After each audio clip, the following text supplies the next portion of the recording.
Cerrito Library Facility Update, and that's to receive a presentation on the library, including status and limitations of the current facility with an overview, conceptual scenarios, and associated cost range for a modern, accessible, full-service library.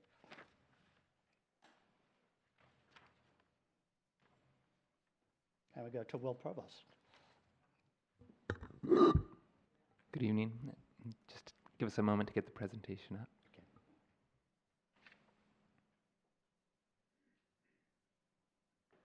There we are. Thank you, Holly. Again, good evening, Mayor, City Council, and members of the public. Again, my name is Will Provost. I'm your assistant to the City Manager, and I'm pleased to be here this evening to walk you through a brief update on the El Cerrito Library. Tonight's presentation is intended to do three things: ground the discussion in community priorities, clearly explain the limitations of the existing facility, and frame the range of options and cost implications so the City Council and community can better understand the options for what our next steps are. I'm pleased to be joined here today by Allison McKee, the Contra Costa County Librarian, who oversees library operations here in El Cerrito and in libraries throughout the county, who's joined here also by our local library manager, Heidi Goldstein, as well as Gary Chubb from Griffin Structures, the city's owner's representative on the library project. And just to note, we're really thrilled to be working with Griffin Structures to have their deep expertise on this project and building public facilities. I just want to note Griffin is also currently serving as the owner's representative for library projects in San Leandro, Santa Cruz, San Rafael, and the city of Campbell, and recently completed similar library projects for Yorba Linda, Salinas, and Cupertino. So needless to say, they bring a deep value and expertise in doing just these types of projects in communities across the state and really the country. Together, we'll walk through why the city is continuing to focus on plans to address the current library facility needs and deficiencies, the existing conditions and limitations of the current facility, how that's impacting operations in the current building, and how library services have evolved right here in Contra Costa County. And then we'll present 5 conceptual scenarios and costs for how the city could move forward from here. And last, we'll discuss potential next steps and a process for how to move the conversation and decision-making process forward, with additional community engagement to begin as early as this spring.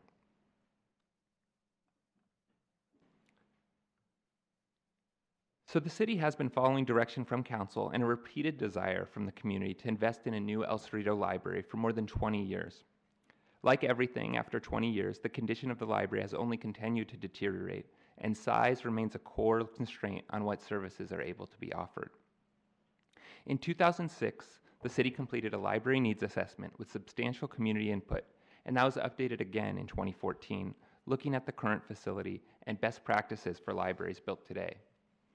As you heard earlier this evening in the National Community Survey presentation, more than just recently in another survey, more than 2/3 of residents in a statistically valid survey stated that building a new library is a high or medium priority.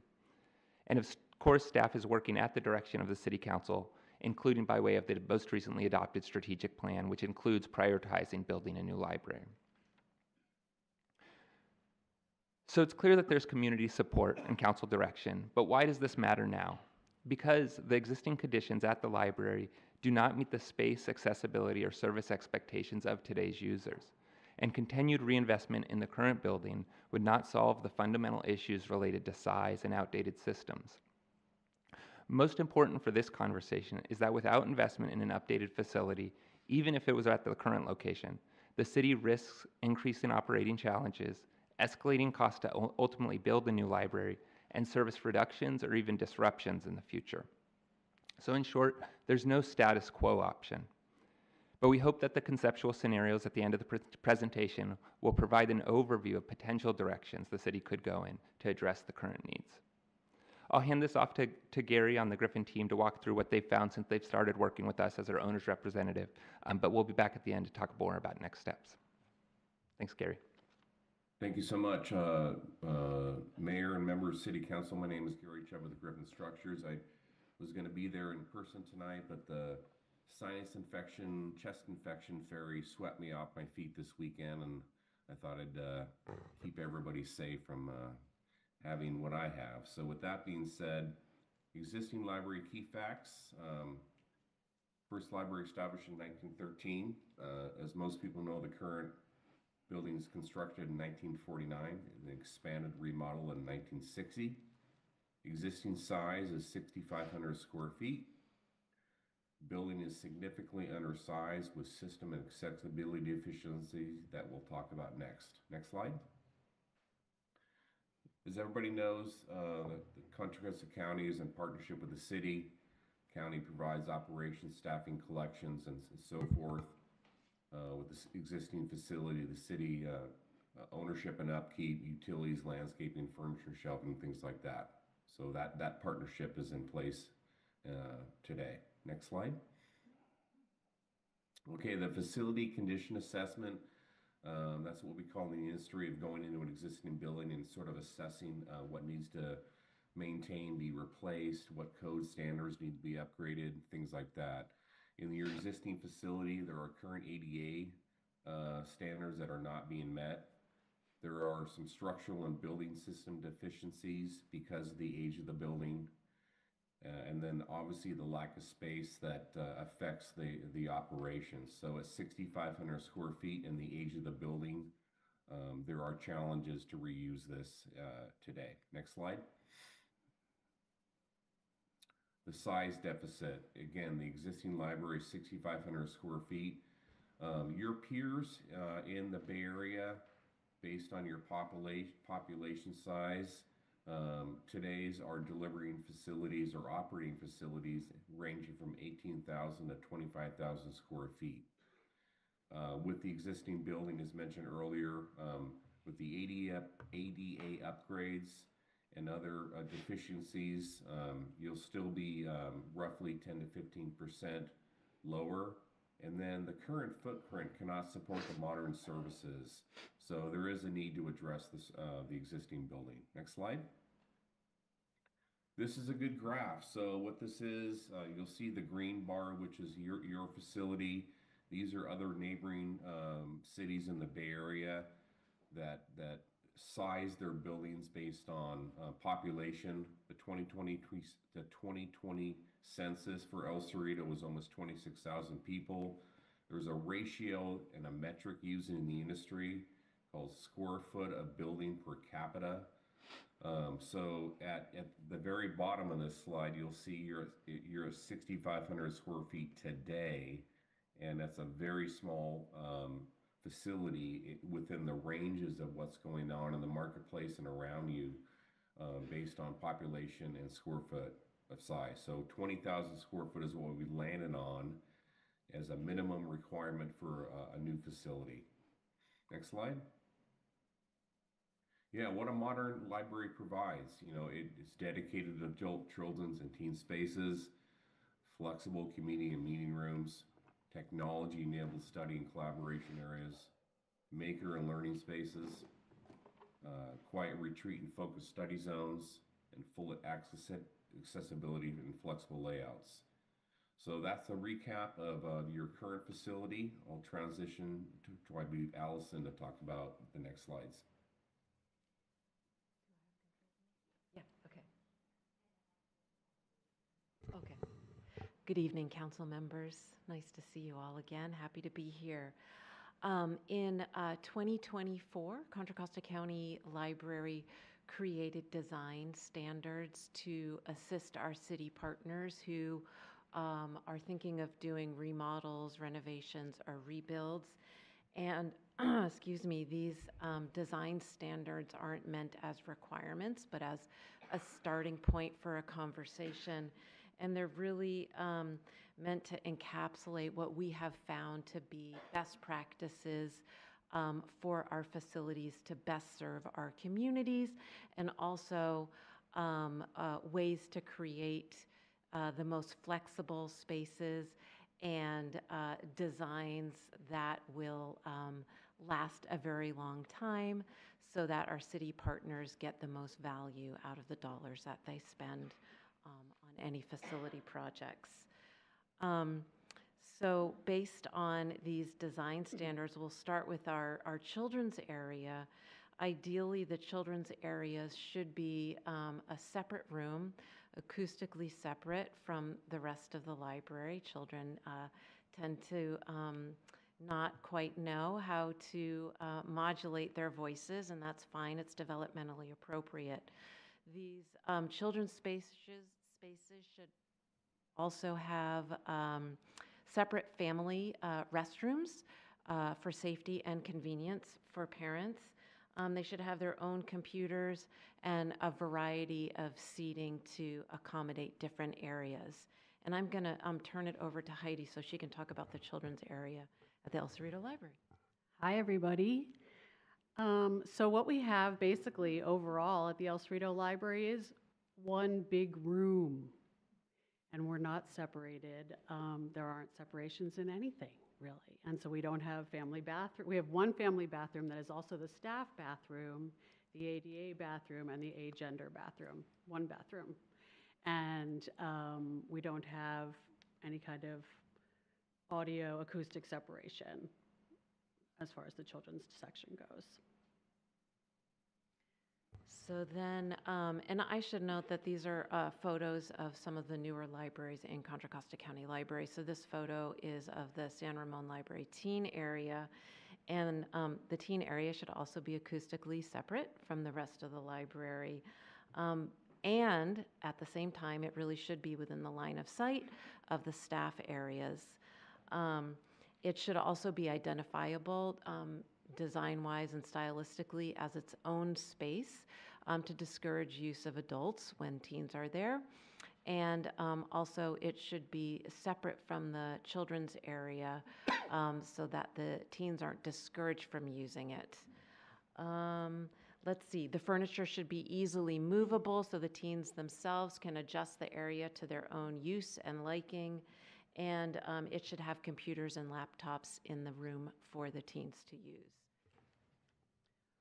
Our teen area is about 5 by 5, and the furniture that is there wouldn't have anywhere to go if we did move it around.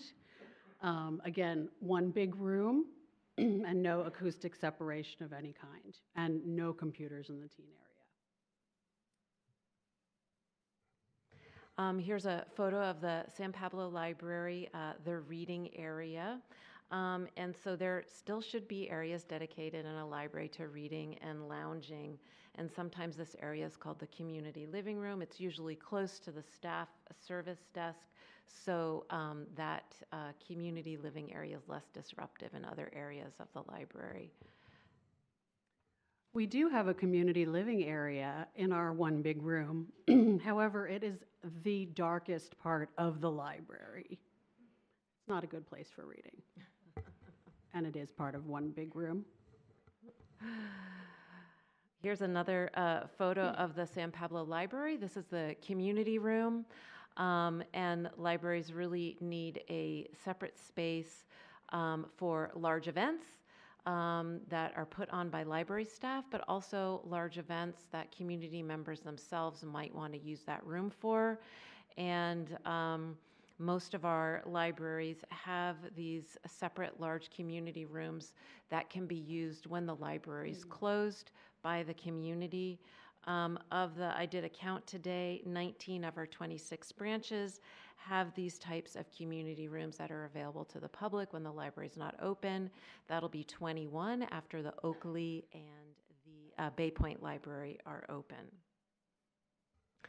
I can do this part for Heidi. There's no community room at the El Cerrito Library, yeah. We have most of our programs in the children's section, even if they're for adults. This is a photo of a small meeting room at the Walnut Creek Library.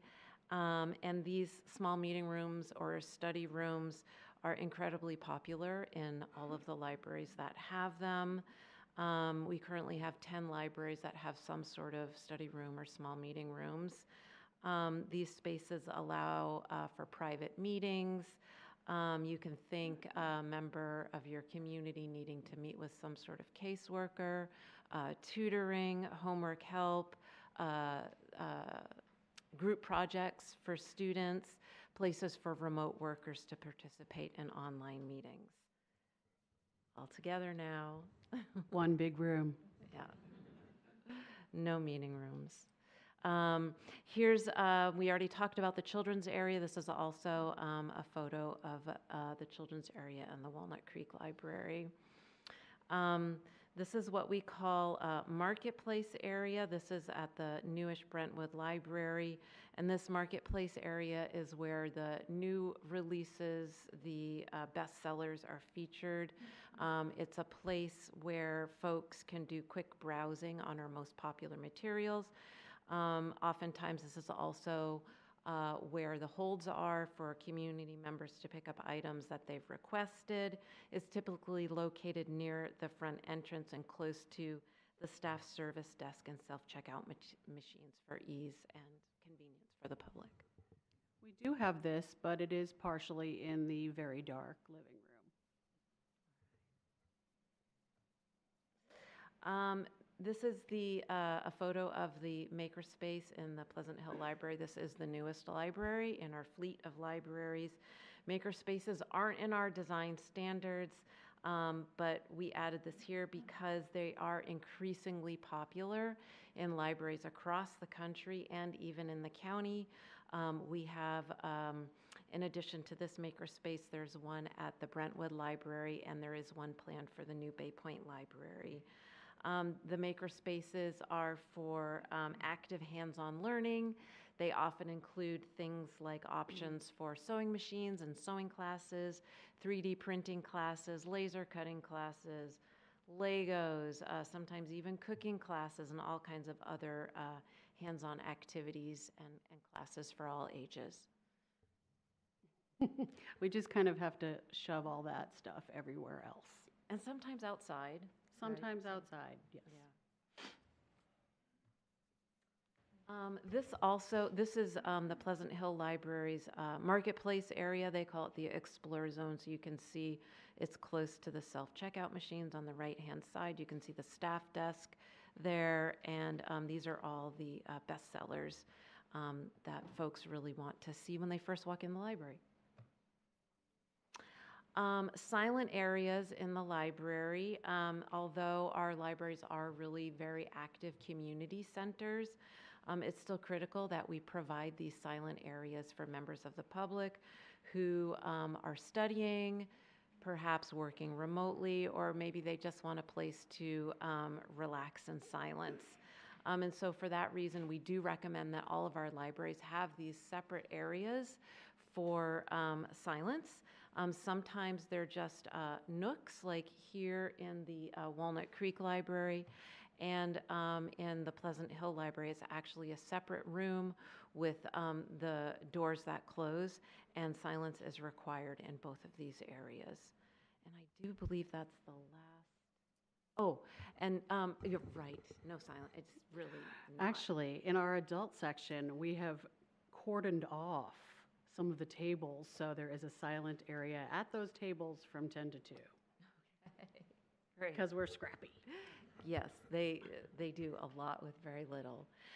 So just in summary, all of these spaces are really designed specifically for certain ages and specific activities, and they're separated out and made appropriate so that they don't interfere with each other's activities. Lots of different things can be happening at the same time. You can have a very noisy children's program while you still have the ability for people to work silently. They're flexible. We don't know what our community's needs are going to be in several years, but they're designed specifically so that the furniture is movable, the spaces can be changed for evolving needs. Technology is integrated throughout all of these spaces. There's clear separation for quiet spaces and more active spaces. And the facilities are right in that sweet spot range, which really for us is right around 20,000 square feet. Thank you. Okay, thanks. That was a great summary. Next, we're going to talk about the scenarios that we've all created as part of some options for the city to consider. So next slide. There's 5 options The first one is to, again, renovate the existing 6,500 square foot library. Option 2, rebuild and expand the existing library to 13,000 square feet. Option 3, build a 20,000 square foot library in the transit-oriented development. Option 4, build a standalone new library at 20,000 square foot on a new site, yet to be determined. Option 5, renovate an existing 20,000 square foot building into a new library. Next slide. So scenario 1, existing library, of course. The investment in this option would to upgrade the building, fix some ADA requirements. It does not address the size deficiency or the service gaps, as we've talked about. It's a short-term solution focused on keeping doors open. And it's still limited on services for a modern library. Next slide. Scenario 2, to rebuild and expand the existing library to 13,000 square feet. It still is below your peer libraries based on per capita and services and the recommendation for 20,000 square feet. It conflicts with the county's preference for single-story libraries because this option would have to go into a 2-story scenario. A little bit of higher operating staffing cost. It's a partial improvement, but limited to long-term value. Next slide. Scenario 3 is to build a 20,000 square foot library in the TOD, co-located with transit and other community amenities. Assumes a long-term 99-year lease. Requires development agreement of coordination with the TOD developer, of course. But most importantly, it will give you that modern library experience within the space that developer could offer. Next slide. Scenario 4 is to build, again, a standalone 20,000 square foot library on a new site yet to be determined. That gives you a purpose-built facility. You can customize that to all the modern programs and amenities that's been going on in the marketplace. It does require property acquisition to be determined. Requires analysis of lost sales property tax revenue. And it aligns with the best practices on delivering services for that 20,000 square feet. Next slide. And then scenario 5 is to go renovate an existing building yet to be determined. You can reuse an existing building based on the height of the building, stuff like that. It still requires property acquisition, comparable service to new construction, and potentially the shorter lifespan because it's an existing building. Next slide. So yes, the budget overview. Scenario 1, again, renovating the existing library between construction, escalation. Escalation in layman's is the inflationary pressure that is put on the construction industry.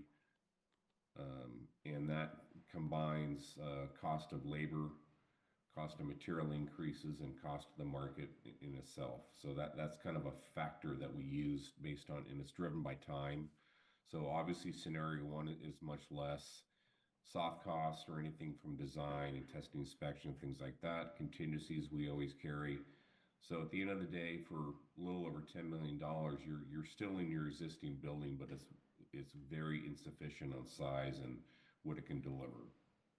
Scenario 2, again, is to rebuild and expand the existing library.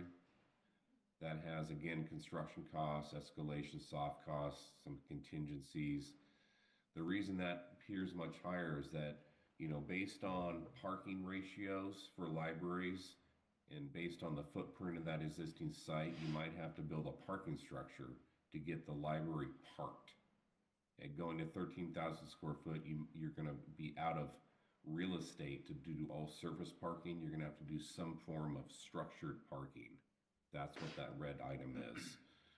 Scenario 3, at the TOD, construction cost, escalation, soft costs, contingencies. There is no parking need over there.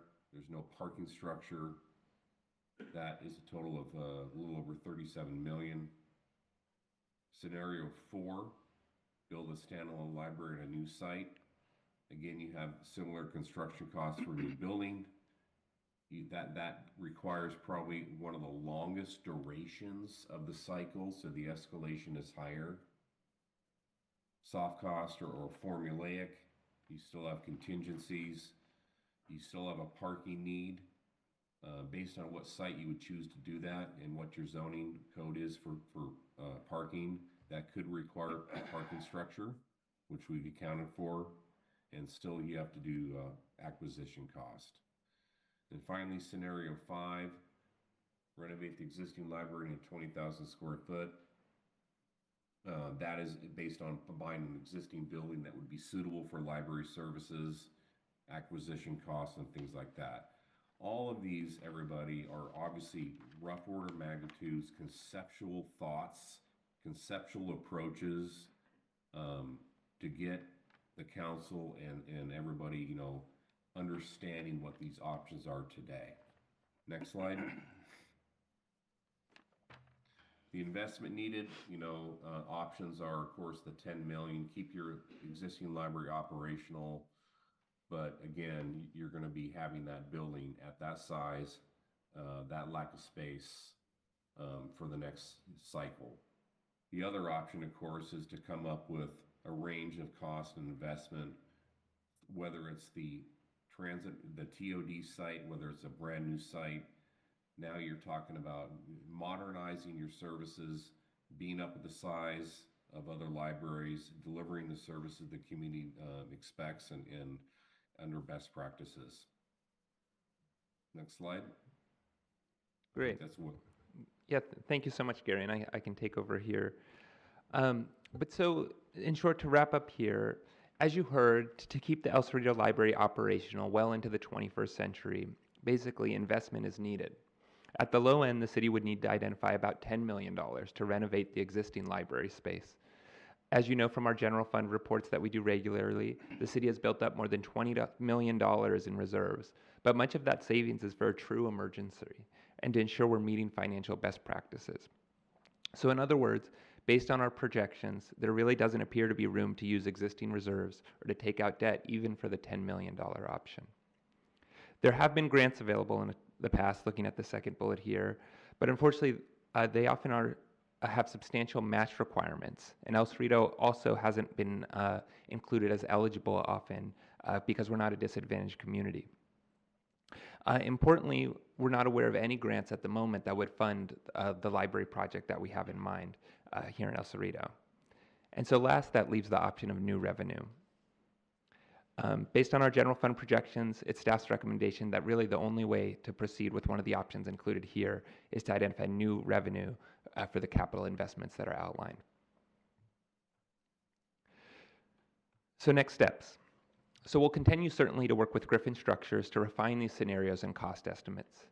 But second, and notably, staff is recommending that the City Council create a task force of El Cerrito residents that can really dig into this topic further and make a recommendation to the City Council on how to proceed. We're imagining recruiting people with diverse viewpoints on the library to review all the documents the city has developed a bit to date, even going back 20 years to look at all the various site options that were looked at previously. From there, the task force would take the lead on facilitating community engagement about the library. Notably, if funding is identified this year, the task force could analyze the options and make a recommendation to council about which scenario to pursue. And from there, the task force could also take the lead on coordinating community engagement about how the library should be designed.